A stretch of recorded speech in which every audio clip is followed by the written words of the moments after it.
దేవుని బిడ్డలందరికీ కూడా ప్రభు పేరట శుభములు తెలియజేస్తున్నాను. మనము నామములు ధ్యానిస్తున్నాము.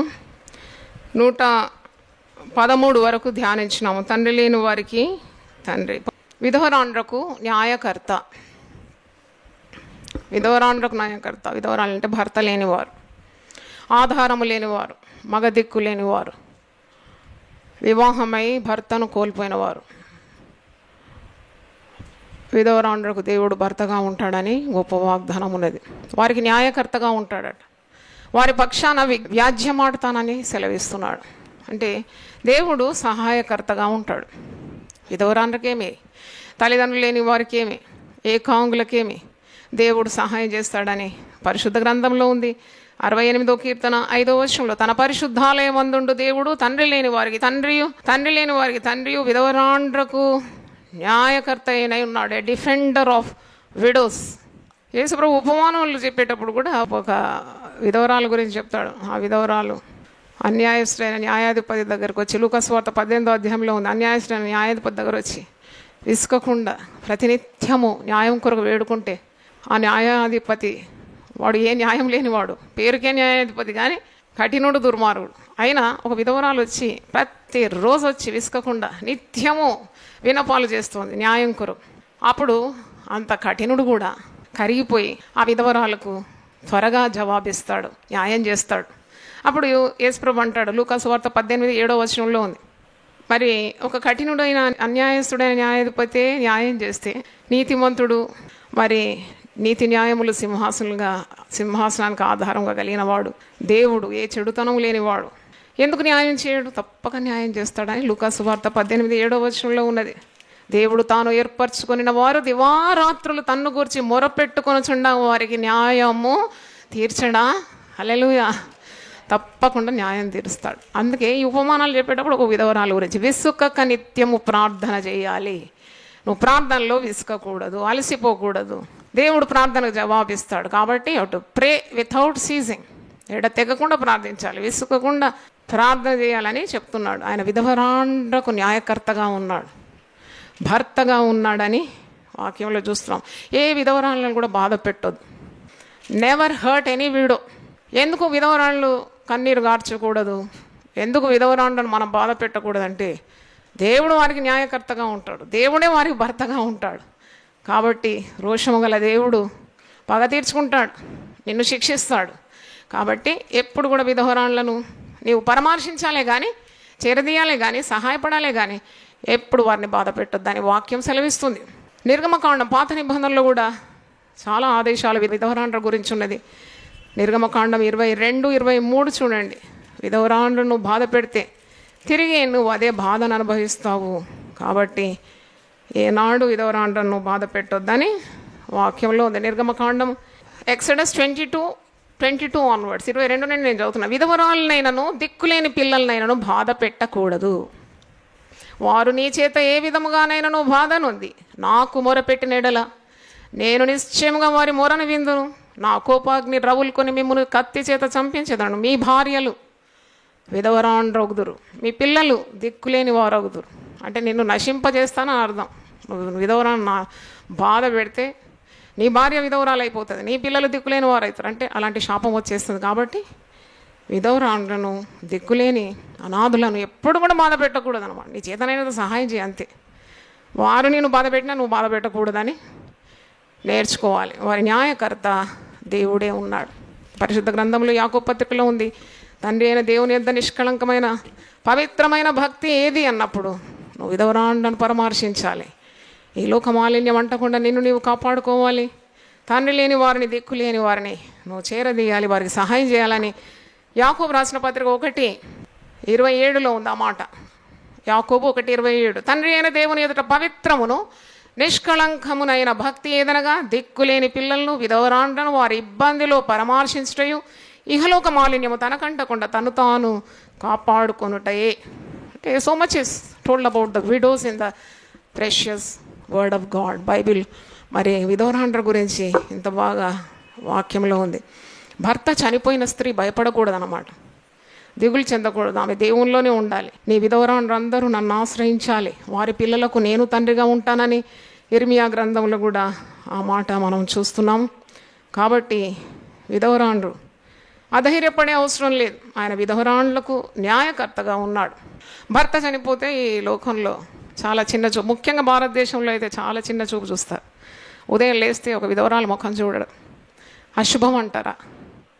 మరి ఏదన్నా పెళ్ళి పేరెంటాలకైతే విధవరాళ్ళని పిలువరు కదా.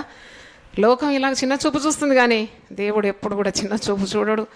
దేవుని దృష్టి విధవరాండ్ర మీద, తండ్రి లేని వారి మీద, దిక్కులేని వారి మీద ఉన్నది. దేవునికి స్తోత్రం. చప్పట్లు కొట్టి దేవుని స్తుతిద్దాం. హల్లెలూయా. దేవుడు విధవరాండ్ర పిల్లను కూడా మరి చూసుకుంటాడని, వారిని గొప్ప చేస్తాడని కూడా వాక్యంలో ఉంది. యెషయా 54:1 సంసారి పిల్లల కంటే విడవబడిన దాని పిల్లలు అధికమవుతారు. 54 యెషయాలో ఉంది, నిన్ను సృజించిన వాడే నీకు భర్త అయి ఉన్నాడు. హల్లెలూయా. అంతకంటే మించిన ఆదరణ మాట ఇంకెక్కడ నీకు దొరుకుతుంది? పరిశుద్ధ గ్రంథంలో ఉంది, the creator is your husband. నిన్ను సృజించిన వాడు నీకు భర్త అయి ఉన్నాడు. సైన్యములకు అధిపతి యెహోవా అని అతనికి పేరు. ఇశ్రాయేలు పరిశుద్ధ దేవుడు 54:5 ఉంది. ఇశ్రాయేలు యొక్క పరిశుద్ధ దేవుడు నీకు విమోచకుడు, సర్వలోకమునకు దేవుడని అతనికి పేరు. అంటే దేవుడు భర్తగా ఉంటాను. 1వ వచనంలో ఉంది, సంసారి పిల్లల కంటే విడవబడిన దాని పిల్లలు అధికమవుతారంటే సంసారి పిల్లలు, భర్త తోడుండి పిల్లలు పెంచుతుంది తల్లి, కానీ భర్త సహాయం లేదు, భర్త చనిపోయినాడు, ఇంకెవరు దిక్కు? దేవుడి ఆమెకు దిక్కు. దిక్కులేని దరిద్రుల ప్రార్థన నిరాకరింపక వారి ప్రార్థన వైపు ఆయన తిరుగుతాడు. దేవునికి స్తోత్రం. కాబట్టి 4వ వచనం చూడండి, భయపడకుము, నీవు సిగ్గుపడనక్కర్లేదు, అవమానమును తలంచకము, నీవు లజ్జపడనక్కర్లేదు. నీవు నీ బాల్యకాలపు సిగ్గును మరుస్తువు, నీ వైధవ్యపు నిందను ఇక మీదట జ్ఞాపకము చేసుకో. నువ్వు దేవునిలో ఆనందించే స్త్రీ అయితే ఆ వైధవ్యపు నింద మర్చిపోతావంట. అంతగా నిన్ను దేవుడు ప్రేమించి ఆదరించి నిన్ను పైకి లేవనెత్తుతాడని అర్థం. అంటే దేవునిలో దొరకందంటే ఏముందండి? ఆదరణ కావాలన్నా, శాంతి కావాలన్నా, సమాధానం కావాలన్నా, ధైర్యం కావాలన్నా, శక్తి కావాలన్నా, సంపద కావాలన్నా, అన్నీ అతనిలోనే గుప్తములై ఉంది. బుద్ధి, జ్ఞానం, సర్వ సంపదలు ఆయన యందు గుప్తములైంది. కాబట్టి ఏ కొదువ లేకుండా విధవరాలు ఈ లోకంలో బ్రతకగలదు దేవుని సహాయంతో.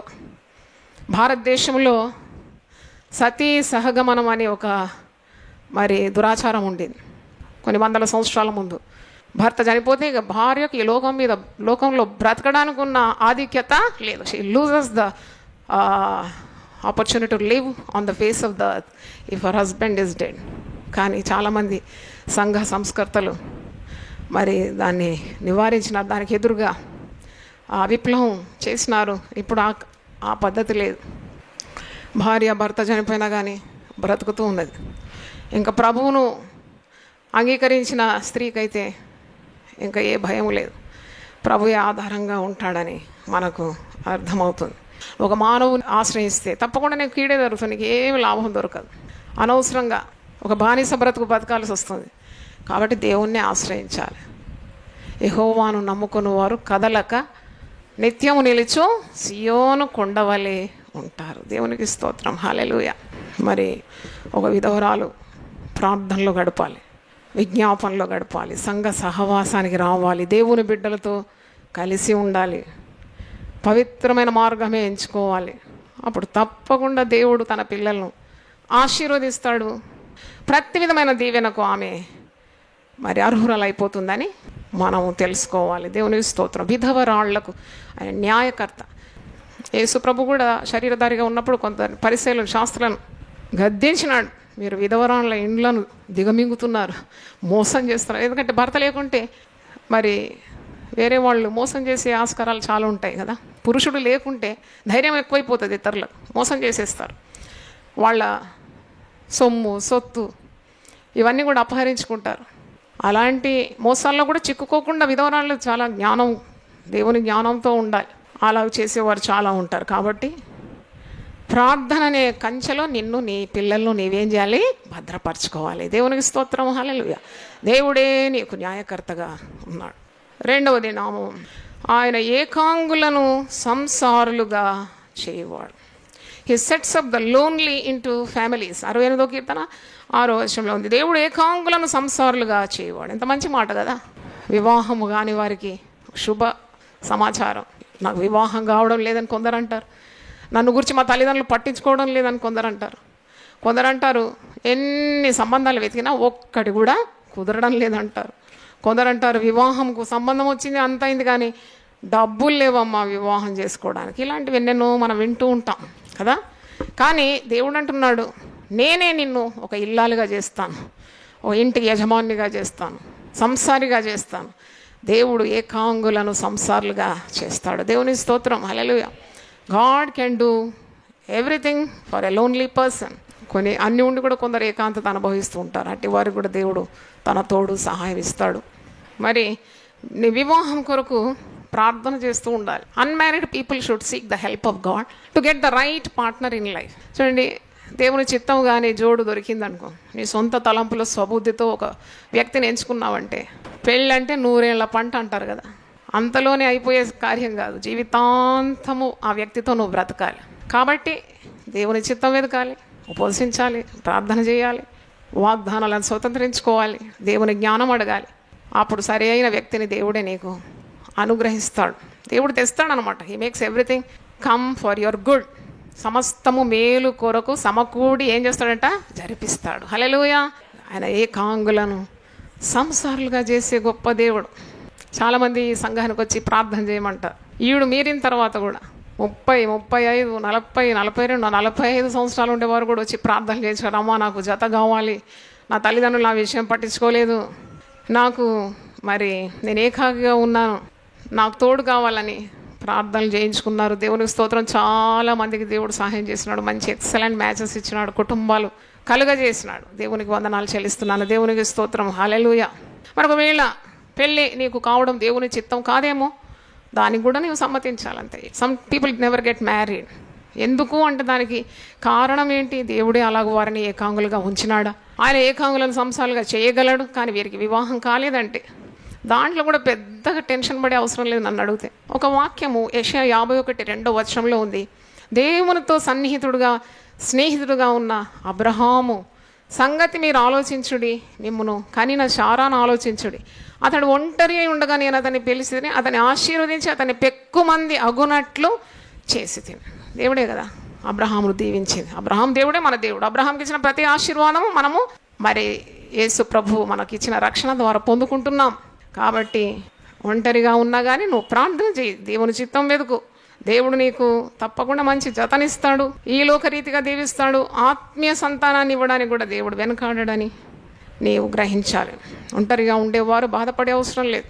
పరిశుద్ధ గ్రంథంలో మరి ఒక గొప్ప వాగ్దానం ఉంది. యెషయా 60:22 వారిలో ఒంటరి అయిన వాడిని 10 వందలుగా నేను చేస్తానన్నాడు. దేవునికి స్తోత్రం, హల్లెలూయా. ఎన్నిక లేని వాడు బలమైన జనమగును, యెహోవానగు నేను తగిన కాలమందు ఈ కార్యమును త్వరపెట్టును. హల్లెలూయా. ఏకాంగులను సంసారులుగా చేయువాడు. ఈ నామము రాయడం ద్వారా కూడా చాలామందికి ఇక్కడ వివాహాలు జరిగింది. By writing this name of the lord is the lord who can set up the solitary into families. ఏకాంగులను సంసారులుగా చేయబడిన రాయడం ద్వారా కూడా అద్భుతాలు జరిగింది. ఆయన నామము ఏకాంగులను సంసారులుగా చేయువాడు. ఆదికాండం 32 యాకోబు తండ్రి ఇంటిని విడిచినప్పుడు ఏకాకిగా వెళ్ళినాడు కదా. He went alone. He left his father's house. ఏశావు అన్నకు భయపడి పారిపోతున్నాడు కదా.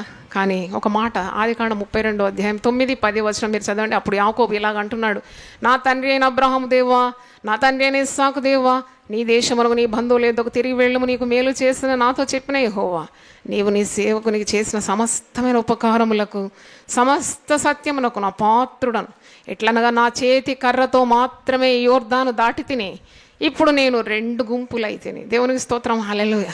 చేతి కర్ర పట్టుకొని వచ్చినాను బయటికి, కానీ దేవుడు నాకు 2 భార్యలను ఇచ్చి ఎంతో సంతానాన్ని ఇచ్చి దాసులను దాసీలను పశువులను మరి ఎంతో నన్ను ఆశీర్వదించినాడు. చేతికర్రతో ఎంతగా నన్ను అభివృద్ధి చేసిన దేవునికి వందనాలు చెల్లిస్తున్నాడు. దేవునికి స్తోత్రం, హల్లెలూయా. మీరు ఎప్పుడైనా ఆలోచించినారా, ఈ లోకానికి మీరు వచ్చినప్పుడు ఎవరినైనా వెంట పెట్టుకొని వచ్చినారా? తల్లి గర్భం నుండి ఈ లోకంలో మీరు పడినప్పుడు ఒంటరిగానే వచ్చినారు కదా. You came alone. మరి మీరు వెళ్ళేటప్పుడు మీరు ఎన్ని సంపాదించినా, ఎన్ని బిల్డింగ్లు కానీ, ఎంత బంగారం కానీ, ఎంత డబ్బు మీరు ఈ లోకంలో సంపాదించినా మీ వెంబడి ఏది రాదు. You came alone and you go alone. When you leave the world you are alone, when you come into the world you are alone. కానీ ఈ ఇంటర్వెల్లో అంటే నువ్వు వచ్చినప్పుడు నువ్వు పోయేలోగా ఈ మధ్యలో వచ్చినవన్నీ కూడా అది ఎవరిచ్చినవండి? దేవుడే. చప్పట్లు కొట్టి దేవుని స్తుతించు. నీకు భర్త అయినా, నీకు పిల్లలైనా, నీకు ఒక కుటుంబమైనా, నీకు ఆరోగ్యమైనా, ఆయుస్సు అయినా, నీ ప్రాణానికి కాపుదలైనా, నువ్వు నా సంపాదించుకున్నవి కూడా, ఇవన్నీ కూడా కేవలము దేవుని యొక్క మహా కృపనే, అంతే. God's grace. నా పిల్లలు, నా భర్త, నాది అని అంటారు కదా, నీది కాదు అది. అది నువ్వు జస్ట్ కస్టోడియన్ అంతే. నీకేదో దేవుడు అప్పగించినాడు, నీ బాధ్యతలు చక్కగా చేసి మళ్ళీ దేవునికి అప్పగించి నువ్వు వెళ్ళిపోవాలి. ఎంతమంది ఏకీభవిస్తున్నారు నాతో కదా? ఇంతే కదా, నాది నాది అని ఏం పెట్టుకోగలవు. కాబట్టి ఒకవేళ ఏకాకి అయినా నువ్వు బాధపడే అవసరం లేదు. ప్రార్థన చేస్తే దేవుడు నీకు మంచి జతనిస్తాడు, కుటుంబం కలగజేస్తాడు. భర్త మరణించినా భయపడే అవసరం లేదు, యేసుప్రభువే నీకు భర్తగా ఉంటాడు. తండ్రి మరణించినా భయపడే అవసరం లేదు. తండ్రి లేని వారికి ఆయన ఎలాగుంటాడంట? తండ్రిగా ఉంటాడు. దేవుని స్తోత్రం. హల్లెలూయా. మరి 3వ నామం, బంధింపబడిన వారిని విడిపించి వారిని వర్ధిల్ల చేయువాడు. He brings out those who are born into prosperity. బంధకాల్లో ఉండే వారికి దేవుని ఆశ్రయించడం ద్వారా విడుదల కలుగుతుందని గొప్ప శుభ సమాచారం. దేవునికి స్తోత్రం. ఈ నామం ద్వారా ఎంతోమంది బంధకాలు ఉంటారు కదా. బంధకాలు అంటే వివరించడానికి ఎలా వివరిస్తాం? కేవలము జైలు పాలైతేనే బంధకమా? కాదు. పాప బంధకం ఉంటుంది. Sin will bind you. పాపమే నీకు ఒక చెరగా మారిపోతుంది. అలాగే సిగరెట్ తాగడం ఒక బంధకం, త్రాగుడు ఒక బంధకం, పేకాట ఒక బంధకం, గుర్రె పందాలు అలవాటు అదొక బంధకం, జరదా గుట్కా ఇలాంటివి తింటారు అదొక బంధకం. వీఆర్ ఇన్ చైన్స్ అంటారు. మేము సంకెళ్ళలో ఉన్నాం, బయటికి రావాలని ఆశ కానీ మా వల్ల కావడం లేదు. సినిమాలు చూడడం ఒక బంధకం. అది ఏ బంధకమైనా కానీ బంధింపబడిన వారిని విడిపించడానికే యేసు ప్రభు ఈ లోకానికి వచ్చినాడు. చెరలోనున్న వారికి విడుదల ప్రకటించడానికి నేను వచ్చినానని యెషయా 61లో మనం చూస్తున్నాం. యెషయా 68:6 బంధింపబడిన వారిని విడిపించి వారిని ఇంకా వర్ధిల్ల చేస్తాడంట. విడుదల మాత్రం కాదు, there is an added blessing. ఏంటంటే వారు వర్ధిల్లుతారంట, వర్ధిల్లుతారు అని వాగ్దానం ఉన్నది. ఒకవేళ నువ్వు బంధకంలో ఉంటే దేవుడు ఈరోజు మాట్లాడుతున్నాడు. ఆయన నిన్ను విడిపిస్తాడు, నిన్ను గొప్ప చేస్తాడు, విడిపించి వర్ధిల్ల చేస్తాడని నామము. దేవునికి స్తోత్రం. హల్లెలూయా. అంటే దేవుడు చాలా గొప్పోడండి. You cannot estimate the greatness of God. దేవుడు ఇంత గొప్పోడు అంత గొప్పోడని అంచనా వేయడానికి వీలు కాదు. Once you trust him you will see the glory of God. దేవుని మహిమను నీవు నీ జీవితంలో చూస్తావు. అది ఎట్టి బంధకమైన నీకు విడుదల కలుగుతుంది. ఆర్థికమైన బంధకాలు కొందరికి ఉంటుంది. భర్త అనుమతి లేకుండా ఇంత ఖర్చు చేయరాదు, భర్త అనుమతి లేకుండా మరి ఏ పని చేయలేకుండా అట్ట కూడా స్త్రీలు చాలామంది బాధపడుతూ ఉంటారు. అట్టి వారు ప్రార్థన చేయాలి. కొందరు స్త్రీలు భర్త జేబు నుండి పైసలు కొట్టేస్తూ ఉంటారు. అట్లా చేస్తే దేవుడు నీకు దీవెన ఇవ్వడు. యథార్థంగా ప్రవర్తించే వారికి ఆయన ఏ మేలు చేయక మాన్నాడు. హల్లెలూయా. నువ్వు పాకెట్ నుండి కొట్టేసే అవసరం లేనే లేదు. నువ్వు ప్రార్థన చేయి, ప్రార్థన చేయి, ప్రార్థన చేయి. ఇప్పుడు నువ్వు కొద్దిగా ఉన్న తుదకు దేవుడు నిన్ను మహాభివృద్ధిలోకి తీసుకొస్తాడు. దేవునికి స్తోత్రం. హల్లెలూయా.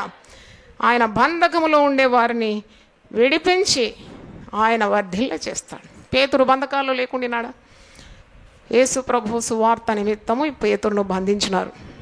4 సైనికుల మధ్యలో 4 చతుష్టయములు అంటే 64 మంది సైనికుల మధ్యలో ఆయన బంధించి కాళ్లకు బొండ వేసి చీకటిలో ఆయన బంధింపబడినాడు. కానీ సంఘము ఆయన కొరకు అత్యాసక్తితో ప్రార్థన చేసినప్పుడు ఆ బంధకాలన్నీ కూడా ఓడిపోయింది. పౌలు శీలలు చెరసాల్లో ఉండి మరెంత దేహం అంత గాయాలు, ప్రజలందరూ జనసమూహము దొమ్మిగా వచ్చి వారిని కొట్టి వారి వస్త్రాల్లాగి హింసించి చెరసాల్లో వేసినారు. మధ్యరాత్రి వేళ పౌలు శీలలు ఏం చేస్తున్నారు? పాటలు పాడి ప్రార్థన చేస్తున్నారు. దేవుడు వారిని ఏం చేసినారు? విడిపించాడు. చెరసాల పునాదులు అదిరిందంట. బంధకాలు మరి విడిపోయింది, తలుపులన్నీ తెరుచుకున్నాయి. అందరి బంధకములు ఊడిపోయింది. అటు 2 పాటలు పాడి ప్రార్థన చేస్తుంటే కనుక గొప్ప దేవుడు మనకు ఉన్నాడని నీవు తెలుసుకోవాలి. యోనా కూడా చేప కడుపులో 3 రోజులు బంధింపబడి ఉన్నాడు. కానీ చేప కడుపులో నుండి కూడా మొర్ర పెట్టినాడు, ప్రార్థన చేసినాడు. దేవుడు ఆ మొర్రను విన్నాడు. చేపకు ఆజ్ఞ ఇచ్చినాడు, పోయి మరి నినవే సముద్రపు తీరాన కక్కివేయమన్నప్పుడు విడుదల పొందినాడు. విడుదల పొంది గొప్ప సేవ చేసినాడు. దేవునికి స్తోత్రం. హల్లెలూయా. God can break any chain. ఎటువంటి బంధకం కూడా దేవుడు విడిపిస్తాడు. యెషయా 61 మీరు మొదటి వచనం చూసినప్పుడు ప్రభు యొక్క మొదటి రాకడ ఉద్దేశమే బంధకంలో ఉండే వారిని విడిపించడానికని మనకు అర్థమవుతుంది. యెషయా 61:1 ప్రభువు యెహోవా ఆత్మ నా మీదికి వచ్చి ఉన్నది, దీనులకు సువర్తమానం ప్రకటించుటకు. యెహోవా నన్ను అభిషేకించను, నలిగిన హృదయం గల వారిని దృఢపరచుటకును, చెరలోనున్న వారికి విడుదల. హల్లెలూయా. చెరలోనున్న వారికి విడుదల, బంధింపబడిన వారికి విముక్తిని ప్రకటించుటకు. యెహోవా హితవత్సరము మన దేవుని ప్రతిదండన దినమును ప్రకటించుటకు, దుఃఖాక్రాంతులందరినీ ఓదార్చుటకని. అందుకే యేసు ప్రభు ఈ లోకానికి వచ్చినాడు. హల్లెలూయా. ఎటువంటి పాపపు చెర అయినా, రోగం కూడా ఒక చెరనే కదా, రోగం ఒక బంధకమే కదా. రోగం వస్తే శరీరానికి స్వాతంత్రమే లేదు. ఆత్మ సిద్ధంగా ఉంటుంది, శరీరం చాలా బలహీనంగా ఉంటుంది. దైవ కార్యాలు చేయడానికైనా, ఇంటి పనులు చేయడానికైనా నీ వశంలో ఉండదు. ఆ రోగపు చెరను కూడా దేవుడు ఏం చేస్తాడు? విడిపిస్తాడు. ఆ చెర నుండి నేను విడిపిస్తాడు. నీకు ఆరోగ్యం ఇస్తాడు. ఆర్థిక ఇబ్బంది ఒక చెర, దాని నుండి విడిపిస్తాడు. ఆయన త్రెంచి వేయని ఏ కట్టు కూడా లేదని అర్థం. తనకు సమస్తము సాధ్యమని నమ్మాలి. బంధింపబడిన వారిని విడిపించి వారిని వర్ధిల్ల చేయువాడు. 146వ కీర్తనలో కూడా కొన్ని కార్యాలు ఉన్నాయి. దేవుడు ఏమేమి చేయగలడు. 146 6వ వచనం నేను చదువుతాను. ఆయన ఆకాశమును భూమిని సముద్రమును దాని సర్వమును సృజించిన వాడు. ఆయన ఎన్నడూను మాట తప్పని వాడు. బాధపరచబడి వారికి ఆయన న్యాయం తీర్చును. ఆకలి ఉన్న వారికి ఆహారము దయచేయను. యెహోవా బంధింపబడిన వారిని విడుదల చేయను. యెహోవా గుడ్డివారి కన్నులు తెరవజేయువాడు. కృంగిన వారిని లేవనెత్తువాడు. నీతిమంతులను ప్రేమించువాడు. పరదేశులను కాపాడువాడు. చప్పట్లు కొట్టి దేవుని స్తుతిద్దాం. హల్లెలూయా. అంటే no prayer will be a waste అన్నమాట. నువ్వు ఏ పరిస్థితిలో ఉన్నా, నువ్వు ఎటువంటి ప్రార్థన చేసినా దానికి జవాబు దేవుడు ఇస్తాడు. ఆయన శక్తిమంతుడని నువ్వు అర్థం చేసుకోవాలి. నేను ఇప్పుడు నామములు చెప్తున్నప్పుడు మీరు 2 చేతులెత్తి దేవుని స్తుతించాలి. హల్లెలూయా. విధవరాండ్రకు న్యాయకర్త, స్తోత్రము స్తోత్రము స్తోత్రం. ఏకాంగులను సంసారులుగా చేయువాడు, స్తోత్రము స్తోత్రం స్తోత్రం. బంధింపబడిన వారిని విడిపించి వర్ధిల్ల చేయువాడు, స్తోత్రము స్తోత్రము స్తోత్రం. హల్లెలూయా. ప్రార్థన చేసుకుందాం. ప్రభువా, నీ పరిశుద్ధ నామమునకు స్తోత్రం తండ్రి. ఎన్నో నామములు నీకు తండ్రి, లెక్కించడానికి కూడా మాకు తరము కాదు, వివరించడానికి మా తరము కాదు.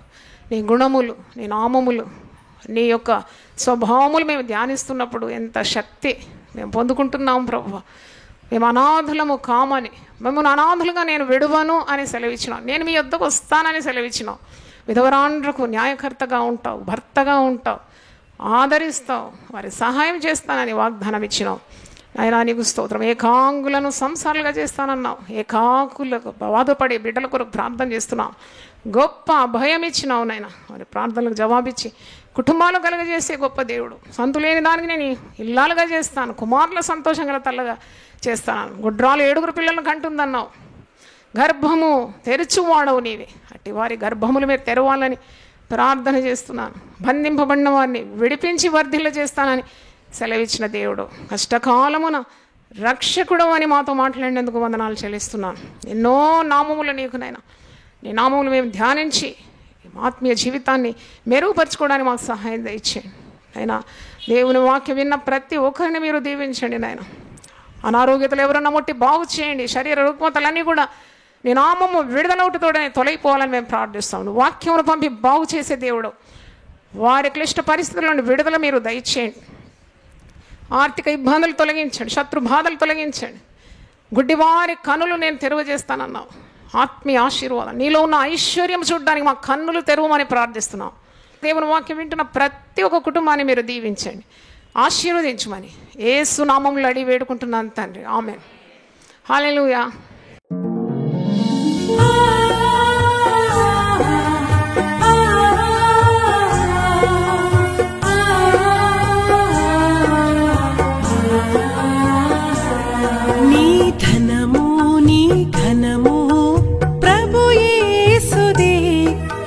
దశమా భాగము నీయ వెనుదీతువా. నీ ధనము నీ ఘనము ప్రభు యేసుదే. నీ దశమా భాగము నీయ వెనుదీతువా.